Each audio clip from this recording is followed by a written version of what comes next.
Judges chapter 3. Now these are the nations which the Lord left, that he might test Israel by them, that is, all who had not known any of the wars in Canaan. This was only so that the generations of the children of Israel might be taught to know war, at least those who had not formerly known it, namely, 5 lords of the Philistines, all the Canaanites, the Sidonians, and the Hivites who dwelt in Mount Lebanon, from Mount Baal-Hermon to the entrance of Hamath.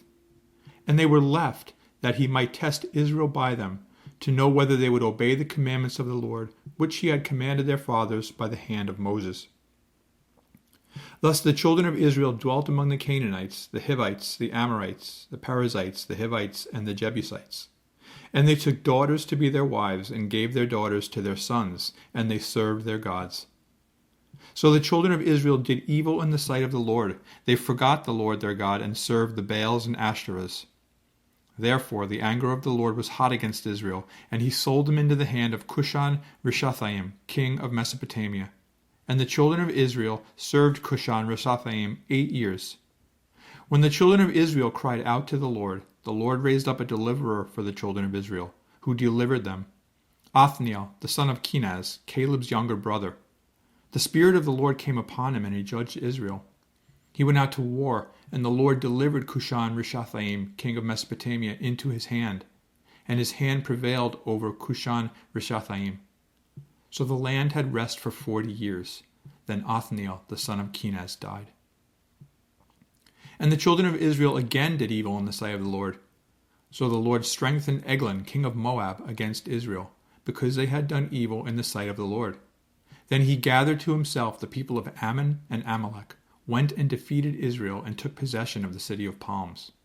So the children of Israel served Eglon, king of Moab, 18 years.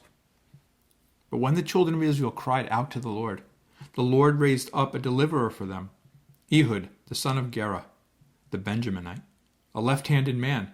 By him the children of Israel sent tribute to Eglon, king of Moab. Now Ehud made himself a dagger. It was double-edged and a cubit in length, and fastened it under his clothes on his right thigh. So he brought the tribute to Eglon, king of Moab. Now Eglon was a very fat man, and when he had finished presenting the tribute, he sent away the people who had carried the tribute. But he himself turned back from the stone images that were at Gilgal and said, I have a secret message for you, O king. He said, keep silence, and all who attended him went out from him. So Ehud came to him. Now he was sitting upstairs in his cool private chamber.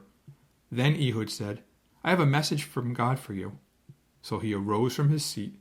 Then Ehud reached with his left hand, took the dagger from his right thigh, and thrust it into his belly. Even the hilt went in after the blade, and the fat closed over the blade, for he did not draw the dagger out of his belly, and his entrails came out. Then Ehud went out through the porch, and shut the doors of the upper room behind him, and locked them. When he had gone out, Eglon's servants came to look, and to their surprise, the doors of the upper room were locked. So they said, he is probably attending to his needs in the cool chamber. So they waited till they were embarrassed, and still he had not opened the doors of the upper room. Therefore they took the key and opened them, and there was their master fallen dead on the floor. But Ehud had escaped while they delayed, and passed beyond the stone images and escaped to Sarah. And it happened when he arrived that he blew the trumpet in the mountains of Ephraim, and the children of Israel went down with him from the mountains, and he led them. Then he said to them, follow me, for the Lord has delivered your enemies, the Moabites, into your hand. So they went down after him, seized the fords of the Jordan leading to Moab, and did not allow anyone to cross over. And at that time they killed about 10,000 men of Moab, all stout men of valor. Not a man escaped. So Moab was subdued that day under the hand of Israel, and the land had rest for 80 years. After him was Shamgar, the son of Anath, who killed 600 men of the Philistines with an ox goad, and he also delivered Israel.